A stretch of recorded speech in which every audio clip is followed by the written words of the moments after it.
అందరికీ శనార్థులులా ఎట్లున్నారు? మంచిగున్నారా? మరి నేనైతే జబర్దస్త్గా ఉన్నా. ఇవాళ సిట్టమ్మ మంచి మంచి ముచ్చట్లయితే పట్టుకొని వచ్చింది. ఆలస్యం చేయకుండా మనం ముందైతే పెద్దార్థం చూద్దాం పాండ్రి. సీఎం రేవంత్ రెడ్డి సారు దగ్గర లేవట పైసలు, అందుకనే సంవత్సరానికి ఇస్తాడంట 2 చీరలు. హైడ్రా పేరు మీద చెప్పకుండా చేయకుండా కూలిస్తున్నారట ఇల్లులు. సీఎం రేవంత్ రెడ్డి వచ్చినాకనే మాకు అవుతున్నాయి ఇన్ని గణం బాధలు అంటున్నారు జనం.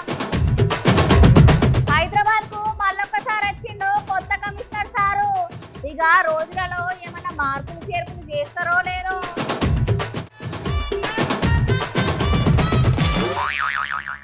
రాష్ట్రాలకు అతీతంగా ఉన్న కార్మికులందరినీ ఆదుకునేందుకు కొన్ని కోట్ల రూపాయల నిధులనైతే విడుదల చేసినామని సీఎం రేవంత్ రెడ్డి సార్ చెప్తున్నాడు. ఈ తెలంగాణ రాష్ట్రంలో ఉన్న 63 లక్షల మంది స్వయం సహాయక సంఘాల మహిళలకు సంవత్సరానికి 2 చీరల చొప్పున ఇవ్వాలని నిర్ణయం తీసుకున్నారట రేవంత్ రెడ్డి సారు. మరి ఇంకా సార్ ఇంకేమేం ముచ్చట్లు చెప్పిండ్రో ఒకసారి విందామా?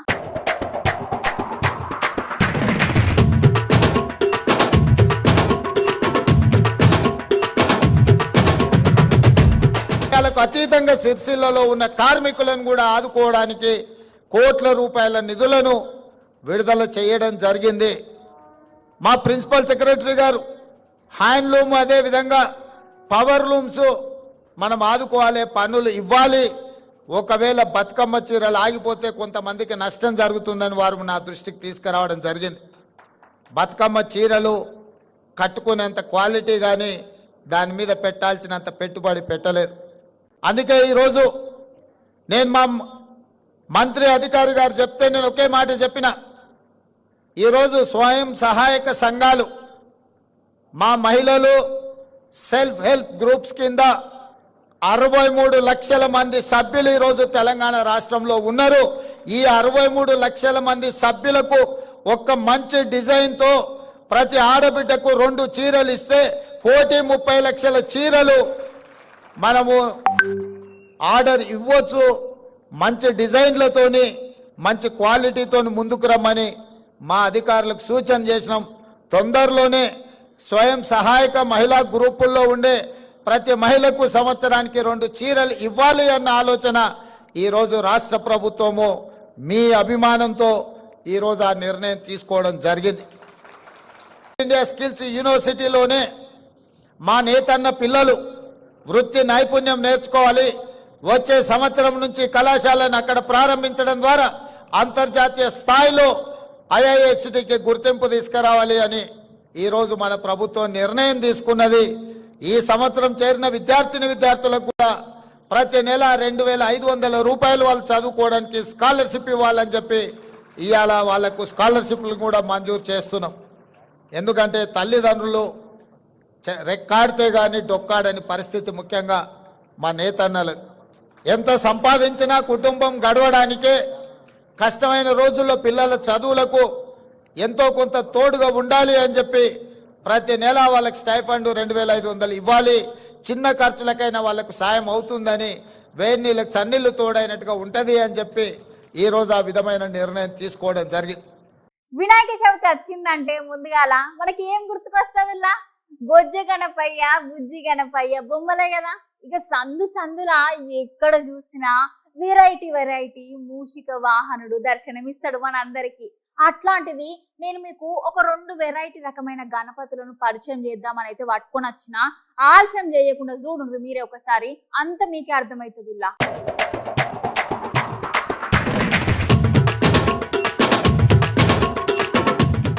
ఆ భక్తులందరూ ట్రెండ్ ఫాలో కారంటనుల్లా, ట్రెండ్ని సెట్ చేస్తారంట. ఏం లేదుల్లా, ఇది గణేష్ చతుర్థి పండుగ కదా. ఈ పండుగకు రకరకాల వినాయకులు అయితే మండపాలు ఉన్నాయి కదా. ఇప్పుడు కొంతమంది భక్తులు ఏం చేశారంటే యాదాద్రి భువనగిరిలోనేమో పైసలతోటి, ఇక ఇప్పుడేమో రాజన్న సిరిసిల్ల జిల్లాలోనేమో రుద్రాక్షలతోటి వహవ్వా పోరి ఎంత మంచిగా ఉన్నది. గణేశుడు అనే తట్టు కండ్లు జిగేలు మని మెరిసేటట్టు రకరకాల ఐడియాలతోటి ఎంత ముద్దుగా తయారు చేస్తున్నారో గా బొజ్జ గణపయ్యను. ప్రపంచంలోనే ఎక్కడలేని ఐడియాలని మన తెలంగాణ రాష్ట్రంలో ఉన్న జనాలకే వచ్చినాయి కావచ్చు.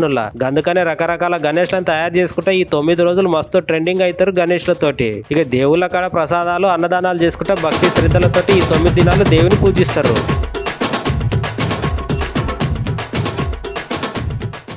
వర్షాలు ఇంతగానం కొడుతున్నా కూడా జనాలందరూ తాగునీళ్ల కోసం రోడ్లెక్కి ధర్నాలు చేస్తున్నారు, రాస్తారోకలు నిర్వహిస్తున్నారు. అరే ఇదెక్కడ చిత్రముల్ల వానల పడబట్టే తాగేందుకు నీళ్లు దొరకలేవా అని అనుకోవచ్చు.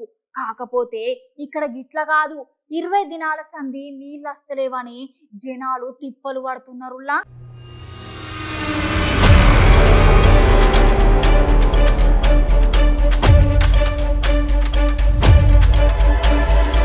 వర్షాలు అయితే ఇంతగానో పడుతున్నా కూడా జనాలకైతే తాగునీటి కష్టాలు అయితే తప్పలేవుల్లా. ఒక దిక్కేమో అతి భారీ వర్షానికి సావాలనా, లేకపోతే తాగేటందుకు నీళ్ళు లేక సావాలనా, జనాలకు అసలే అర్థం కాక జనాలు చెప్పలేని కష్టాలు పడుతున్నారట నుల్లా. అయితే అనంతపురం జిల్లా ఉరవకొండ నియోజకవర్గం కొనగండ్ల గ్రామంలో ప్రజలందరూ తాగేందుకు నీళ్ళు లేవని రోడ్డు మీదకి ఎక్కి మా గ్రామంలో తాగునీటి సమస్యను పరిష్కరించాలి, లేకపోతే ఈ ఆందోళన ఇట్లనే కొనసాగిస్తామని రోడ్డు మీద జనాలందరూ అడ్డంగా ట్యాంకర్లు పెట్టి రాస్తారోక నిర్వహిస్తున్నారు జనాలందరూ. అయితే జిల్లా మొత్తం మీద శ్రీ సత్యసాయి నగర్, శ్రీ రామరెడ్డి తాగునీటి పథకం ఉద్యోగులు 20 రోజుల సంధి ఆందోళన చేపట్టి ప్రభుత్వం పట్టించుకోకపోయేసరికి నీటి పంపింగ్ ని నిలిపివేశారని ఆందోళన చేస్తున్నారు. గిట్ల నీళ్లు బంద్ పెట్టేసరికి దాదాపు అన్ని గ్రామాల ప్రజలకు తాగేటందుకు నీళ్ళు లేక తీవ్రమైన ఇబ్బందులు పడుకుంటా ఇట్లా రోడ్ల మీదకి వస్తున్నారు జనాలందరూ. కొనగండ్ల గ్రామంలో దాదాపు 10 ట్యాంకర్లు పెట్టి నీటిని సరఫరా చేసినా కూడా సరిపోతలేవంట. ఎందుకంటే ఆ గ్రామం కొంచెం పెద్దది కాబట్టి జనాభా కూడా ఎక్కువ ఉన్నారు. అయితే ఇట్లా 10 ట్యాంకర్లు పెట్టినా కూడా ఏ మూలకు సరిపోతలేవు అంటే జనానికి. ఇప్పటికైనా మా జనాల నీటి కష్టాలను పట్టించుకొని మా గ్రామంకు సరైన నీటి సదుపాయాన్ని ఏర్పాటు చేయాలని ప్రభుత్వాన్ని కోరుకుంటూ గ్రామస్తులందరూ విజ్ఞప్తి చేస్తున్నారంట నుల్లా.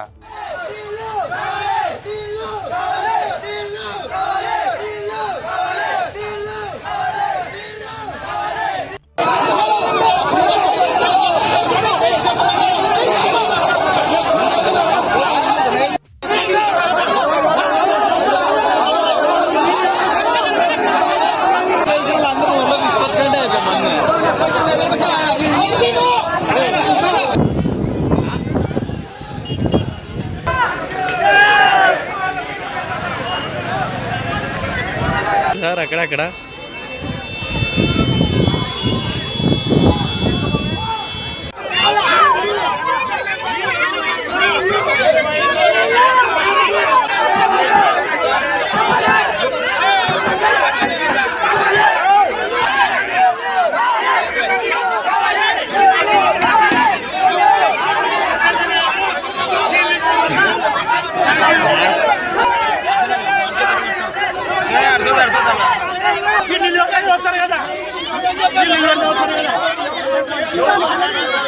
మన 2 తెలుగు రాష్ట్రాలలో ఎక్కడ చూసినా వర్షాలే. అయితే గుజరాత్ లో కూడా బాగా వర్షాలు కొట్టేసరికి ఆ వర్షం నీళ్ళల్లా ఒక బ్రిడ్జి మీదకెళ్ళి పోతున్న కారు కొట్టుకొని పోయిందట. పాపం మరిగా కారు ముచ్చట విందామా ఒకసారి.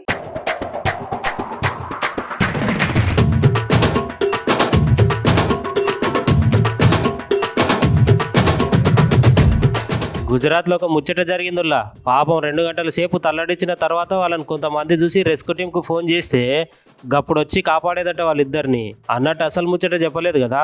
అందులో ఏం లేదులే, మన 2 తెలుగు రాష్ట్రాలలో వర్షాలు ఎట్లనైతే భారీగా అతి భారీగా కొడుతున్నాయో సేమ్ గుజరాత్లో కూడా గట్లనే పడ్డాయంట వర్షాలు. అయితే ఈ వర్షానికి ఒక కారు ఏకంగా నది లోపలికి కొట్టుకుపోయింది. అయితే ఆ కారులో 2 మనుషులు ఉన్నారు. ఇద్దరు కారు మీదకి ఎక్కి 2 గంటల సేపు సాయం కోసం చూసిరంటనుల్లా. పాపం కదా, ఈ వర్షాలతోటి జనాలకు మస్తు తిప్పలు అవుతున్నాయి. ఎవరు ఎప్పుడు ఎక్కడ ఎట్లా పోతున్నారు ఏం అర్థమైతే లేదుల్లా. फूल पानी बरचक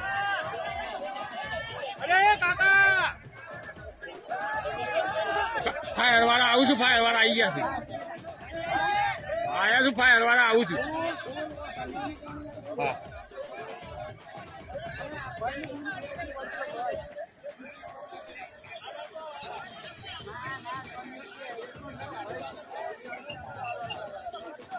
જો ले ओवा कड़ियादवाड़ी मो करोल मो फूल पानी बरचक अरे काका फायर वाला आऊ છું फायर वाला आई गया છે आया છું फायर वाला आऊ છું हां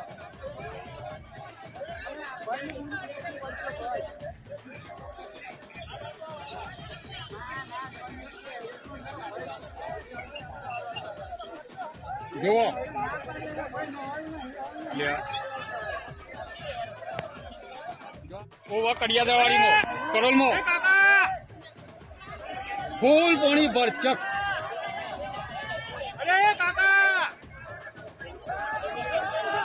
फायर वाला आऊ છું फायर वाला आई ગયા છે આયા છું फायर वाला આવું છું હા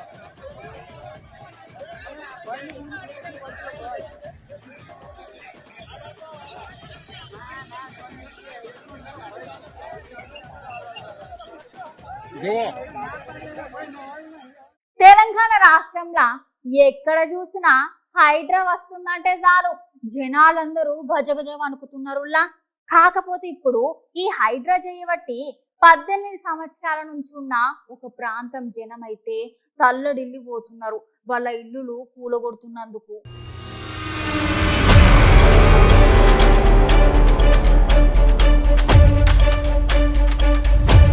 నీ హైడ్రా సల్లాగుండా హైడ్రా కొన్ని జాగాలలో అక్రమ కట్టడాలను కూలగొట్టి మంచి పనులు చేసినా కూడా నిరుపేద జనాలు అయితే మాకు హైడ్రా చేయబట్టి అంత నష్టమే అవుతున్నదని అంటున్నారు. మేము గత 18 సంవత్సరాల నుంచి కట్టుకున్న ఇళ్లను మొత్తం కూలగొట్టే అధికారం మీకు ఎక్కడిది? అయినా మాకు గింత కూడా చెప్పకుండా నివాసం ఉన్న ఇళ్లను ఎట్లా కూలగొడతారు? పెద్ద పెద్ద విల్లాలు కూడా ఉన్నాయి కదా, మరి వాటి సంగతి ఏంది? వాటి తేరుకు ఎందుకు పోతలేరు? మేము పేదోళ్ళం కాబట్టి మా ఇండ్లను కూలగొడితే ఎవరు అడిగేటోళ్ళు లేరనే ఉద్దేశంతో గిట్లా చేస్తున్నారా ఈ రాష్ట్ర ప్రభుత్వం అని సీఎం రేవంత్ రెడ్డి సార్ మీద కాంగ్రెస్ ప్రభుత్వం మీద జనాలు అందరూ అసహనంతో ఉన్నారంటనుల్లా. ఇవాళ సున్నం చెరువు దగ్గర హైడ్రా మళ్ళోసారి రంగంలోకి దిగి పేదల ఇళ్లను కూలుస్తున్నదంట. అక్కడ ఉన్న పేద ప్రజలు కాలు మొక్కిన కనికరిస్తలేరంట పోలీసులు. మాకు చిన్న పిల్లలు ఉన్నారు అయ్యా అని చెప్పినా కూడా అరెస్ట్ చేస్తున్నారంట పోలీసులు.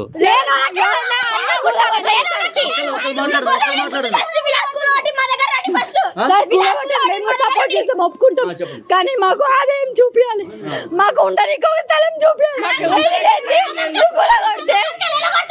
కూలగొడితే మేము ఏడు ఉండాలి, ఏడు బతకాలి. ఇప్పుడు కూలగొడతావు పోతావు, నేను మరి నా పిల్లలు పెట్టుకుని కరెక్ట్ కాదు, కరెక్టేనా?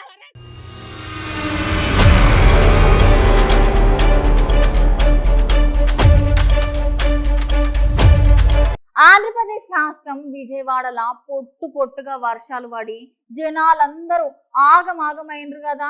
ఇప్పుడిప్పుడే కొంచెం తేలుకుంటుందని అనుకునే లోపేగా మళ్ళా వర్షాలు పడి బుడమీరు వాగు కిందున్న ప్రాంతాల జనం గట్లనే తిప్పలు పడుతున్నారట.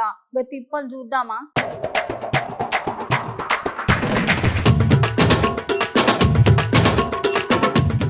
కురిసిన భారీ వర్షాల కారణంగా ఆంధ్రప్రదేశ్ రాష్ట్రం అయితే అతలకుతలమై విజయవాడలో భారీ ప్రళయం సంభవించిందని చెప్పాలనుల్లా. ఎందుకంటే విజయవాడలో అతి భారీ వర్షాలు వరద నీళ్లు బాగా వచ్చేసరికి జనాలందరూ వరద నీళ్ళ సహాయక చర్యల కోసం తండ్లాడుతుంటే టీడీపీ ప్రభుత్వం అయితే వాళ్ళందరికీ సహాయం చేసి అన్నపానీయాలు అందించిన ముచ్చట మనందరికి తెలుసు కదా. కాకపోతే కొన్ని జాగాలలో ఈ వరద నీళ్ళు ఇట్లనే నిలిచిపోయినాయంట. బుడిమేరు వాగు చుట్టుపక్కల ప్రాంతాలలో వర్షపు నీళ్ళు అట్లనే నిలిచి జనాలకు ఇబ్బంది కలిగిస్తున్నదంట. ఈ ముచ్చట్ల భాగంగానే బుడిమేరు వాగు ముంపు ప్రాంతమైన రామవరపాడు గెట్టెడ్ కమ్యూనిటీలా ఇంకా వరద నీళ్ళు తగ్గకుండా జనాలందరూ ట్రాక్టర్లనే వరద నీళ్లు దాటుతున్నారంట. అయితే ఈ వరద నీళ్ళలో మురికి నీళ్లు తయారై అక్కడ ఉన్న ప్రజలు ఆ మురికి నీళ్లకు దోమలు మస్తుగా వచ్చి జనాలకు అనేక రకాల ఇబ్బందులు అయితే కలిగిస్తున్నాయని, ఇక వరద నీళ్ళలో పాములు సుత తిరుగుతున్నాయని, ఆ నీళ్ళలో జనాలందరూ నడవలేక చాలా అవస్థలు పడుతున్నారని వరద బాధితులు అయితే బాధలు పడుతున్నారు.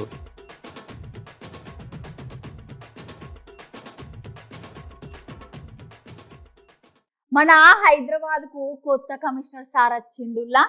సారు మల్లొక మల్క మన హైదరాబాద్ కు కమిషనర్ గా వచ్చినందుకు సంతోషంగా ఉన్నదని మాట్లాడుతున్నాడు సారు. మరి సారు ఎవరు, ఏంది, మరి ఇంకా ఏం ముచ్చట్లు మాట్లాడిండో చూద్దామా?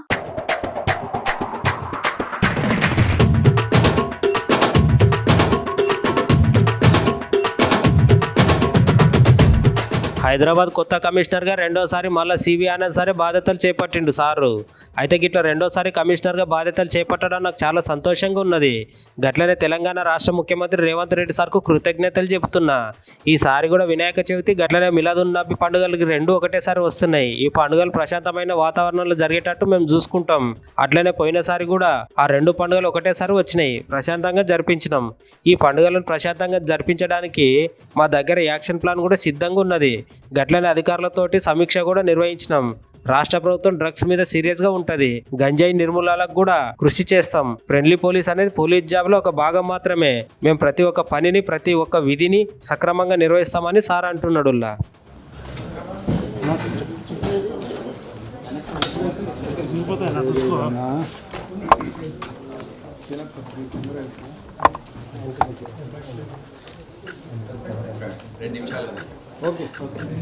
मैं Hyderabad commissioner of police, Hyderabadi में कोतवाल भी बोलते हैं, तो दूसरी बार मैं चार्ज लिया हूँ स्टेट गवर्नमेंट और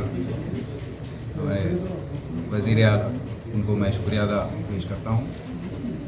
अभी आप सबको पता है, अभी गणेश का फेस्टिवल चल रहा है, उसकी बंदोबस्त के बारे में सब लोग यहाँ पर बिज़ी हैं और 17 तारीख को निमज्जन होने वाला है। उसके तुरंत पश्चात 19 तारीख को मिलाद का जुलूस निकलने वाला है, तो इसके बारे में सिटी पुलिस पूरे इंतज़ामात जो हैं वो कर चुकी होगी। मैं उसके बारे में ऑफिसर से अभी रिव्यू करूंगा, क्योंकि पिछले साल भी हम किए थे, काफ़ी अच्छे रिजल्ट्स आए थे, सब कुछ पीसफुल हुआ था। और उसके पश्चात मैं पूरा हमारे चीफ मिनिस्टर साहब से मिलने के बाद जो भी हमको आदेश देंगे उसका पालन करते हुए ఓష్ని ఈ ముచ్చట చెప్తుంటైతే ఈ దొంగలు గింత ఆశగొట్టు పని చేస్తారా అనిపిస్తుందిలా. ఛీ ఛీ ఛీ, ఏం దొంగలో ఏమో, ఏకంగా వినాయకుని దగ్గరనే లడ్డునే జై బోల గణేష్ మహారాజ్ కి జై అని అనిపించిండ్రులా. చూడండి ఒకసారి.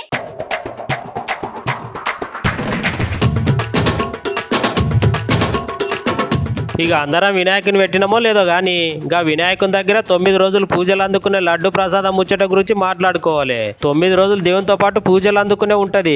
దేవుడి దగ్గర ఉండేటి లడ్డు గట్టి లాంటి లడ్డు నువ్వు మంచి వేలం పాటేసి 1000 రూపాయలు పెట్టి గెలుచుకొని సంబరాలు చేసుకుంటారు భక్తులందరూ. అయితే ఆ దివ్యమైన లడ్డును సొంతం చేసుకున్నాడు చాలా అదృష్టవంతులు. గనక వాస్తు వాహనాలు లభించి పంటలు కూడా సమృద్ధి ఇవ్వండి, సుఖ సంతోషాలతోటి ఉంటారని ఎన్ని పైసలైనా సరే గన్ని వేలం పాటల వినాయకుని లడ్డు తప్పకుండా తీసుకుంటారు ఒక్కొక్కరు. గట్లాంటి వినాయకుడు లడ్డును కాపాడుకున్నాడు కూడా గొప్పతనమేనోళ్ళ. ఎందుకంటే లడ్డును చోరు చేసుకుని కొంతమంది భక్తులు అయితే తింటారు కదా, గట్ల దొంగతనం చేసిన లడ్డును కొట్టేస్తే మంచిదని కొంతమంది అంటారు. ఇప్పుడు ఈ లడ్డు దొంగతనం ముచ్చట్ల గట్లాంటిది ఒకటి జరిగింది. కొంతమంది మేడ్చల్ జిల్లా కీసర సిద్ధార్థ కాలనీలో పెట్టిన వినాయకుని లడ్డును చోరీ చేసుకుని పోయిర్రు 5 దొంగలు. ఉన్నోళ్ళుండక సలిసప్పుడు చేయకుండా రాత్రిపూట వచ్చి దేవుని లడ్డు దొంగతనం చేసుకుని పోయేసరికి అక్కడ ఉన్న సీసీ కెమెరాలలో ఇదంతా రికార్డ్ అయింది. అయినా దొంగల కన్నా ఎప్పుడు దేవుని ప్రసాదం మీద దేవుని ఉండి మీదనే ఉంటది.